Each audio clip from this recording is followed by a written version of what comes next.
2-0 dell'Atalanta sul Cagliari. Il Cagliari che si presenta a Bergamo, ragazzi, con un 3-5-2.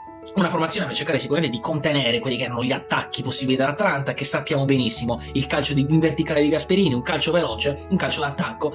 E nei primi minuti sembra anche che riusciamo a contenere gli attacchi dell'Atalanta, però ragazzi davanti troppo poco. Luvumbo che può accendere la miccia ogni tanto, sicuramente il Cagliari cerca costantemente le verticalizzazioni per l'estero di Luvumbo, ma non basta, è troppo poco. Shomurodov naviga nella terra di nessuno ed è così che non si tira in porta, ragazzi. E se non si tira in porta non si riesce a segnare. L'Atalanta attacca, ci salva più volte Boris con delle parate straordinarie, c'è una traversa clamorosa su un'azione bellissima di Lukman che sfonda la traversa e poi l'Atalanta trova il gol, meritatamente il gol del vantaggio 1-0. Finisce il primo tempo 1-0, nel secondo tempo c'è il Ranieri, fa il 4-4-2, inserisce Zappa e il Cagliari sembra crescere. Sembriamo crescere, giochiamo meglio, maciniamo calci d'angolo, ma inevitabilmente, ragazzi, non si tira in porta. Musso quasi quasi mai chiamato in causa dagli attaccanti del Cagliari. Comunque, quando è il nostro momento migliore, prendiamo il gol del 2-0 di Pasalic, ragazzi. Non dobbiamo aggrapparci a degli alibi, l'Atalanta, ragazzi, è più forte e noi sicuramente dobbiamo fare qualcosina in più, perché i dati statistici, ragazzi, parlano che il Cagliari è la squadra che tira meno in porta